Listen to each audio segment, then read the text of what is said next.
What happens when one of the world's most powerful leaders sits face to face with one of Africa's youngest, boldest presidents?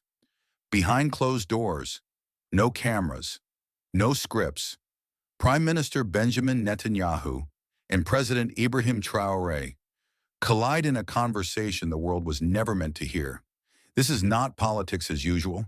This is a battle of survival versus justice, faith versus power, history versus prophecy.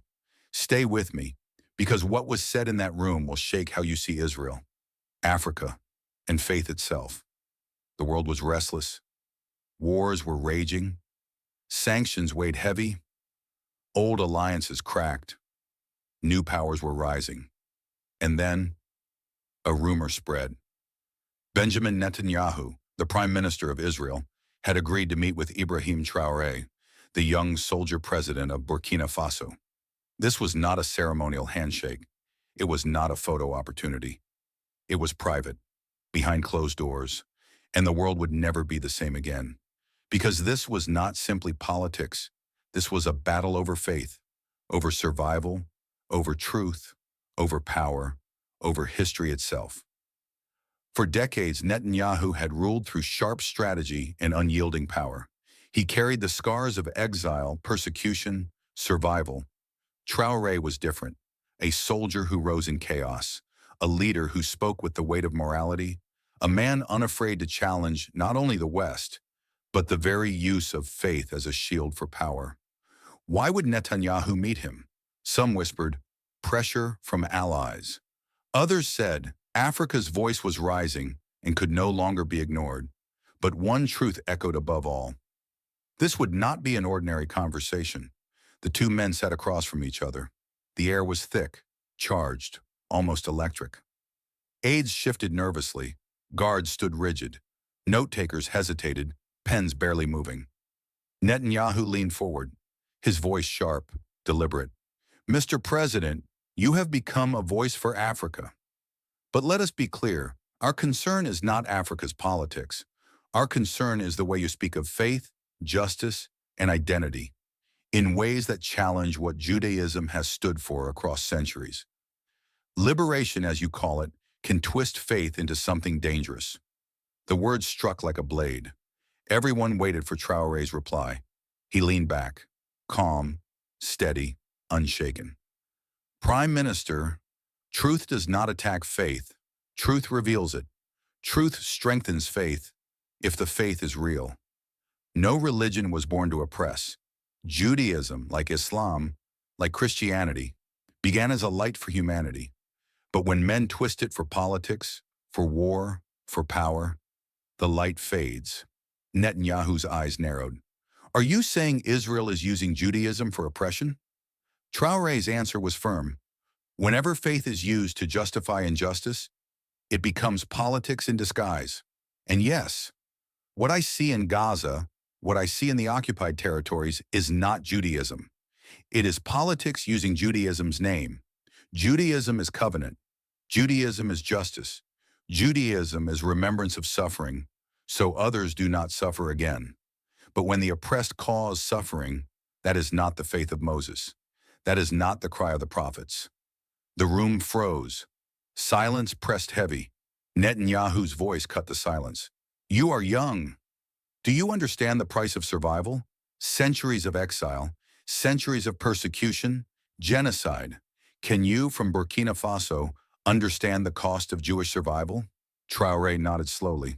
His words were heavy, calm. Prime Minister, my people too have carried chains.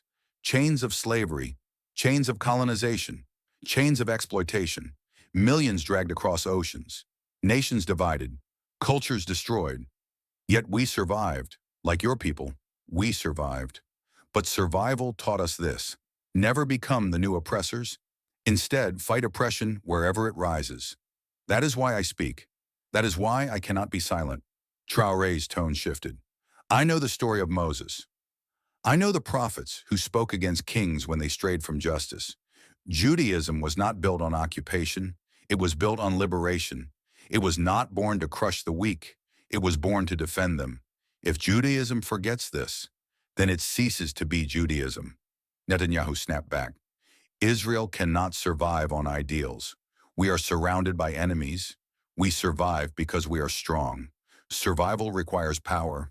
Without it, there would be no Israel. Traoré leaned forward, voice steady but cutting.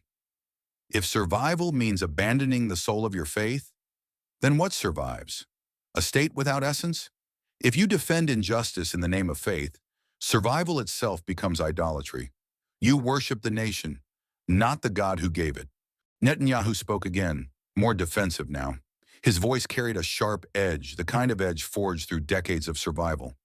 Do you not see, he pressed, Hamas, Hezbollah, Iran. Every day they speak of wiping us off the map. Every day rockets and threats remind us of our fragile existence. And you, President Traoré, you sit in safety, far away, lecturing us about justice as if you carry the same burden. Tell me, what would you do if your nation were encircled by enemies on every side, their guns pointed at your borders, their slogans filled with your destruction? Would you speak of mercy then? Or would you learn, as we did, that survival demands steel, not sentiment? The weight of his words pressed down on the room. Even his own advisors straightened, as if rallying behind their leader's hardened defense. But across the table, Ibrahim Traoré did not flinch.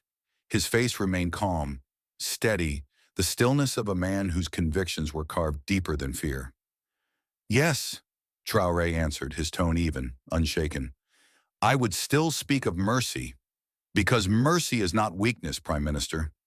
Mercy is the strength that outlasts kingdoms. Mercy is stronger than missiles, stronger than walls, stronger than fear. Mercy kept Moses from becoming Pharaoh when power was placed in his hands. Mercy turned Joseph, betrayed by his own brothers, from a slave into a savior. Mercy made David, though he carried the sword, a man after God's own heart. Mercy is not cowardice. Mercy is courage greater than armies. The real danger, Prime Minister, is not your enemies. The real danger is becoming them. To build walls so high, to strike so fiercely, to fear so deeply, that in the end, you mirror those you resist. And then, tell me, what has been won? Survival of a nation, perhaps, but the loss of its soul? A silence spread through the chamber. Traoré's words carried not only defiance but sorrow. Sorrow for a faith that risked losing its essence. And then he pressed on. The covenant God made with Israel was never for Israel alone. It was through Israel, for the nations. It was meant to be a light, a reminder of justice, a beacon of mercy. But if Israel becomes blinded by fear, consumed with power, addicted to dominance, then where is the covenant?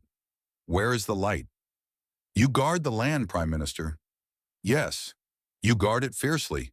But who guards the soul? Who watches the flame of justice that was placed in your people's care? Around the table, Netanyahu's advisors shifted uncomfortably. Some avoided eye contact. One or two lowered their heads as if the weight of prophecy hung too heavily to bear. Netanyahu leaned back in his chair. His jaw tightened, his hands clasped. When he spoke again, his voice was lower, almost weary. You speak of prophets, he said slowly, but prophets are dangerous. Prophets destabilize nations. Prophets demand impossible things. And the world does not run on justice. It runs on power. Power is what keeps borders. Power is what protects families. Power is what keeps nations alive. For a moment, it seemed as though his words would settle the matter. But Traoré shook his head gently, almost sadly, as if he were speaking not only to a man, but to the memory of an entire people. No, Prime Minister. That is what Pharaoh believed. That is what Babylon believed. That is what Rome believed. And where are they now? Dust. Their empires gone. Their armies forgotten. Their power scattered with the wind. Power fades. Justice endures. Empires rise and fall, but truth remains. If Israel clings only to power, it will join the ruins of the empires it once defied. But if Israel remembers justice, it will shine again. Not as a fortress feared, but as a light to the nations. That is the covenant. That is the call. And without it, survival is hollow. The room was utterly still. Not even the guards shifted. The silence after his words was heavier than any debate, heavier than any argument. And then slowly, Ibrahim Traoré rose to his feet. He stood tall, not as a politician leaving a meeting, but as a messenger delivering his final word. Judaism is not threatened from outside, he said quietly, yet with a force that carried to every corner of the chamber. It is threatened from within, threatened when its own people forget justice, forget mercy, forget truth. The God of Israel is not the God of survival. He is the God of justice. And without justice, survival means nothing. With that, he turned and walked out. The sound of his footsteps echoed like a verdict. Behind him, Benjamin Netanyahu sat in silence, his face locked, his thoughts unspoken. But silence could not hold what had been said. Fragments of the meeting leaked. Advisors whispered to reporters. Analysts speculated. Scholars debated. Believers across faiths wrestled with every word. Some called Traoré reckless, accusing him of arrogance before history. Others called him prophetic, a rare voice of moral clarity in a world drowning in politics. But none could deny. His words could not be ignored. He had not attacked Judaism. He had reminded it of its essence. He had not condemned faith. He had pleaded for its light to burn true again. And in doing so, he did not only shake Netanyahu. He shook the world's understanding of what faith and survival mean. Empires fall. Armies vanish. Leaders fade. But words spoken in truth, words spoken with courage, echo across generations. And in that closed room, behind guarded doors, a young African president spoke words that may echo for centuries. Not the words of a diplomat, not the words of a politician, the words of a prophet. Empires rise, empires fall, but truth endures. In that private meeting, two men clashed, not with weapons, but with words. And now the question remains, what do you think? Was Ibrahim Traoré reckless, blinded by youthful boldness? Or was he prophetic, calling a nation back to its soul? Did he challenge Judaism, or did he remind it of its original light? Tell me in the comments. Share this story with those who seek truth. And if you want more untold stories, more voices that history tried to silence, subscribe and stay with us.